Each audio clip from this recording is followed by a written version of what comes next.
students, welcome to our channel Learn You Teach, and this is again the video of class 11 students, chapter number 2 part 2. ठीक है, तो first जो हमारी video थी बेटा उसमें हमने समझ लिया कि क्या होता है बायोलॉजिकल क्लासिफिकेशन, किन किन ने अटेम्प्ट किया बायोलॉजिकल क्लासिफिकेशन को करने के लिए. ठीक है, सबसे पहले हमने एरिस्टोटल को देखा, फिर लिनेनियस को देखा एंड देन आरएच व्हिटेकर को, जिसका क्लासिफिकेशन हम फॉलो करते हैं. ठीक है, उन्होंने कब दिया था क्लासिफिकेशन? 1969 में दिया था. हमने देखा था कि जो आरएच व्हिटेकर है उन्होंने क्या किया था, जो हमारे किंगडम्स हैं उनको 5 किंगडम, जो हमारे ऑर्गेनिजम्स हैं उनको जो है 5 किंगडम में क्लासिफाई किया था. ठीक है, वो 5 किंगडम कौन कौन से थे हमारे? मोनेरा, प्रोटिस्टा, ठीक है, फंगी, प्लांटे एंड एनिमेलिया. ठीक है, मैं ये बार बार रिपीट इसलिए कर रही हूँ ताकि आपको वीडियो के साथ साथ आपका जो मेमोरी पावर है वो इंक्रीज हो जाए, आप साथ साथ चीजों को याद कर सको. ठीक है, आपको बार बार वीडियो देखने की जरूरत ना पड़े या बुक्स उठाने की जरूरत ना पड़े. ठीक है, तो आरएच व्हिटेकर ने 1969 में जो है 5 किंगडम क्लासिफिकेशन दिया. ठीक है, उसमें उन्होंने क्या किया? Monera, protista, fungi, Plantae, animalia 5 kingdoms बनाए. तो आज हम एक टेबल डिस्कस करने वाले हैं. 1 नंबर का क्वेश्चन वहीं से भी आ सकता है इस टेबल में से, तो इसको स्किप मत करना, प्लीज ध्यान से सुनना. आज अपनी वीडियो में, सेकंड वीडियो में हम सिर्फ इस टेबल को ही डिस्कस करेंगे. लेकिन टेबल डिस्कस करने से पहले मैं आपके साथ कुछ टर्मिनोलॉजीज डिस्कस करना चाहती हूँ. वो क्या है? देखो, सबसे पहले हम देखते हैं what is prokaryotic and eukaryotic organism. देखो बेटा, प्रो का मतलब होता है एब्सेंस या नहीं. ठीक है, एंड यू का मतलब होता है ट्रू या प्रेजेंस. ठीक है, मैं प्रेजेंट को पी से और ऐसे डिनोट कर रही हूँ. ठीक है, तो प्रो का मतलब हो गया नहीं, यू का मतलब होता है यस, हाँ, प्रेजेंट होना, ट्रू होना. ठीक है, तो कैरियोट का मतलब क्या होता है? कैरियन का मतलब होता है न्यूक्लियर, न्यूक्लियस. ठीक है, तो अब ये मेरी बात सुनो ध्यान से. जो प्रोकैरियोटिक ऑर्गेनिजम्स होते हैं, क्या होता है बेसिकली बेटा? देखो, हमारा सेल होता है. ठीक है, सबको पता है प्लांट्स में बाहर क्या मिलेगी? सेल वॉल मिलेगी. एनिमल्स में सबसे बाहर क्या मिलेगा हमें? सेल मेम्ब्रेन मिलेगी. ठीक है, यही होता है. उसके बाद यहाँ सेल मेम्ब्रेन आ जाएगा, साइटोप्लाज्म आ जाएगा. ठीक है, अंदर क्या होगा? बहुत सारी ऑर्गेनेलीज होंगी हमारे, ribosomes, mitochondria, vacuoles, Golgi body.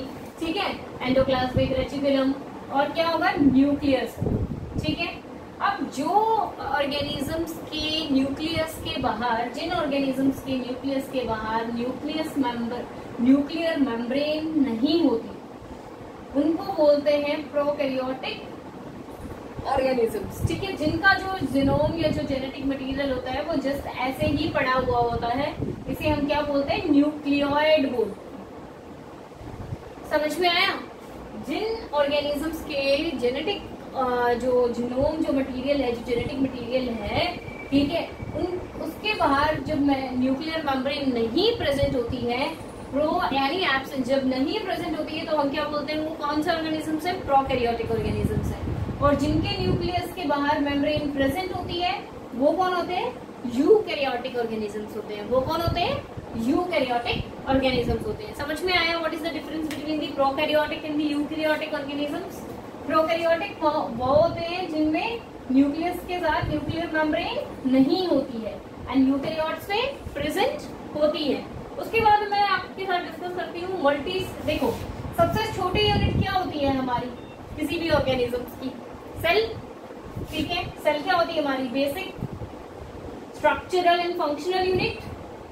ठीक है, basic structural and functional unit होती है. ठीक है, किसी भी ऑर्गेनिज्म को बनने के लिए क्या चाहिए? सेल चाहिए. अब जो जिन ऑर्गेनिजम्स में सिर्फ एक सेल होती है, सिंगल सेल होती है, और वही सिंगल सेल सारे फंक्शंस परफॉर्म करती है उस बॉडी के, तो वो ऑर्गेनिजम्स कौन होते हैं? Unicellular organisms. लेकिन जिन ऑर्गेनिजम्स में ये सेल एक ना होके बहुत सारी होती है, मोर देन 2 होती है, तो उनको हम क्या बोलते हैं? Multi cellular organisms. हम क्या है? मल्टी सेल्युलर ऑर्गेनिज्म है ना, बहुत सारी नंबर ऑफ सेल्स से मिलके बने हुए हैं ना. यूनिसेल्युलर में कौन आ गया? अमीबा, पैरामीशियम, ठीक है, ये सब क्या है हमारे सिंगल सेल ऑर्गेनिजम्स है। समझ में आया? ठीक है, तो मल्टी सेलुलर एंड यूनिसेलुलर। अब देखो हमें पता है cell is the basic unit of life, सबसे छोटी यूनिट है, स्मॉलेस्ट यूनिट है ऑफ एन ऑर्गेनिज्म। तो सेल जब आपस में मिलते हैं तो क्या बनता है? टिश्यू बनता है। टिश्यूज आपस में मिलते हैं तो क्या बनता है? क्या बनाते हैं वो? ऑर्गन बनाते हैं। और ऑर्गन आपस में जब बहुत सारी ऑर्गन्स किसी बॉडी के अंदर काम करेंगे तो वो क्या बना लेंगे? ऑर्गन सिस्टम बना लेंगे ना, कि ऑर्गन्स ही सारा मिलके क्या कर रहे हैं? बॉडी का फंक्शन परफॉर्म कर रहे हैं। समझ में आया? क्लियर है यहाँ तक? उसके बाद देखते हैं autotrophic. Just a minute.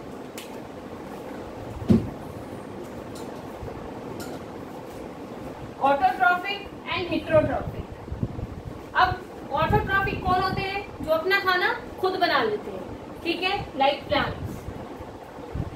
Plants क्या करते हैं? फोटोसिंथेसिस परफॉर्म करते हैं और अपना खाना खुद बना लेते हैं, ठीक है, तो वो क्या है? ऑटोट्रॉफिक है। उसके बाद हेटेरोट्रॉफिक कौन होते हैं? जो अपना खाना खुद ना बना के दूसरों से लेते हैं, ठीक है। अब वो दूसरों से लेना किसी भी तरीके से हो सकता है, जैसे कि हम है, ठीक है, पेड़ से हमने फ्रूट्स ले लिए, सब्जियां ले ली, ठीक है, खुद हमने खाना बनाया है फिर, ठीक है, तो वी आर हेटेरोट्रॉफिक, हम दूसरों पे डिपेंड है। समझ में आया? ठीक है। अब ऑर्गेनिजम्स जो है वो हेटेरोट्रॉफिक होते हैं, तब वो सैप्रोफिटिक या पैरासिटिक नेचर भी दिखाते हैं। What is saprophytic and what is parasitic? देखो बेटा, सैप्रोफाइट्स कौन होते हैं? सैप्रोफिटिक कौन होते हैं?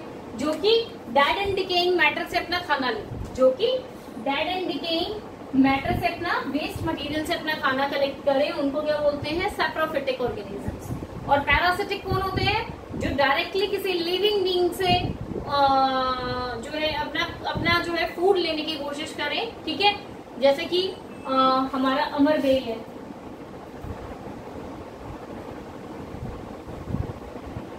ठीक है, कसकटा, ठीक है, वो क्या करती है? दूसरे प्लांट्स पे क्लाइंब कर जाती है ना, उसको पूरा कवर कर लेती है और जितना भी न्यूट्रिशन होता है प्लांट का वो सारा खुद ले लेती है, ठीक है, क्योंकि वो खुद तो खाना बना नहीं सकती, उसके पास क्या है? क्लोरोफिल की कमी है, वो उसके पास क्लोरोफिल है ही नहीं, ठीक है, तो वो फोटोसिंथेसिस परफॉर्म ही नहीं कर सकती, तो वो क्या है? पैरासाइट है, ठीक है।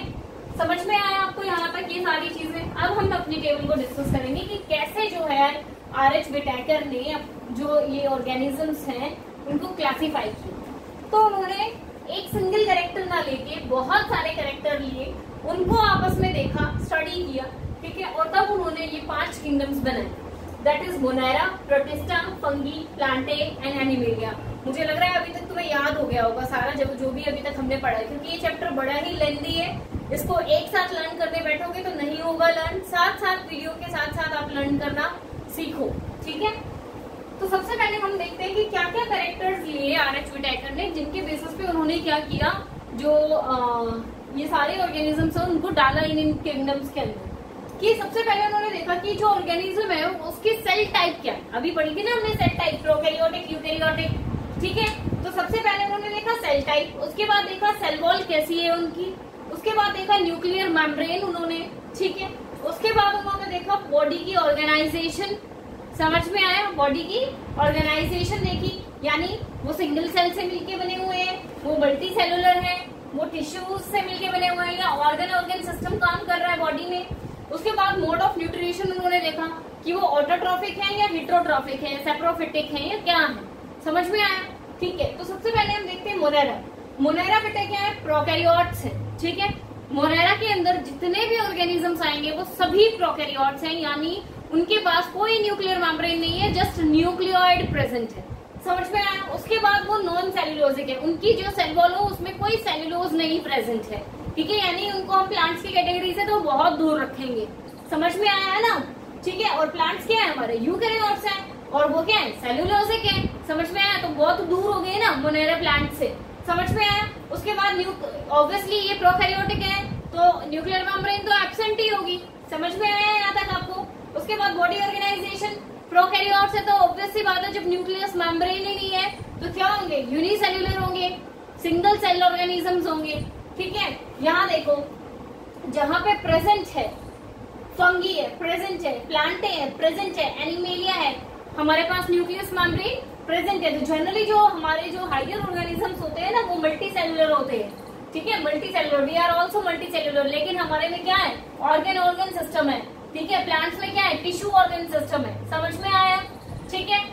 तो आपको समझ में आया मोनेरा क्या है, प्रोकैरियोट है, ठीक है, यूनिसेल्युलर है, न्यूक्लियर मेम्ब्रेन एब्सेंट है, नॉन सेल्युलरिक इन नेचर है, एंड मोनेरा जो है ऑटोट्रॉफिक इन नेचर है एंड हेटेरोट्रॉफिक भी है वो नेचर में, ठीक है। यानी कुछ एग्जांपल्स मोनेरा के अंदर कैसे आएंगे कि जो कि ऑटोट्रॉफिक इन नेचर है। समझ में आया, ठीक है।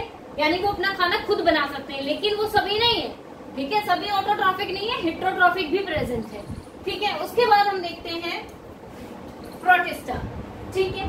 प्रोटिस्टा क्या है, यूकैरियोट्स है, यानी न्यूक्लियर मेम्ब्रेन प्रेजेंट है। समझ में आया।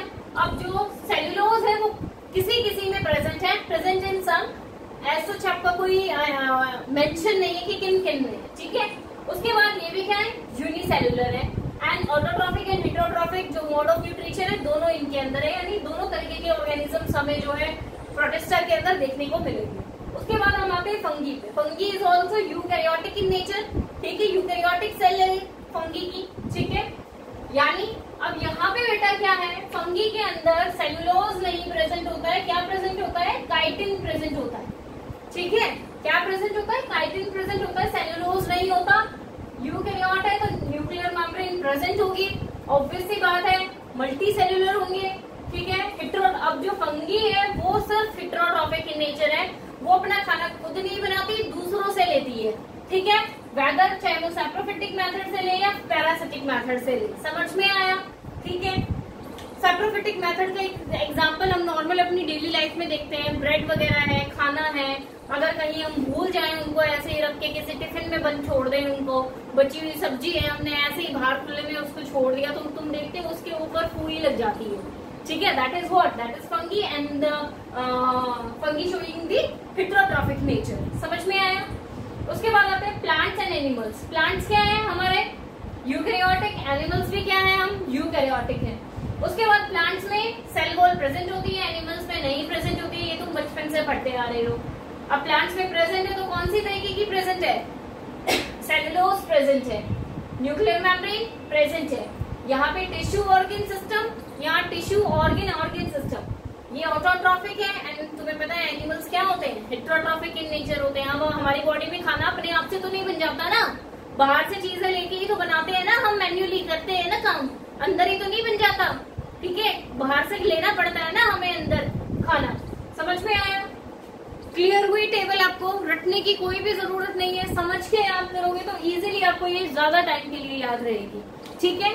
ध्यान से वीडियो को देखा करो, एक बार पे नहीं दूसरी बार में डेफिनेटली आपको जो है वीडियो समझ में आ जाएगी, कॉन्सेप्ट सारा क्लियर हो जाएगा, ठीक है, रेक्टिफिकेशन की जरूरत ही नहीं पड़ेगी। So thank you so much for watching my video. Please subscribe my channel, share with your friends and like the video.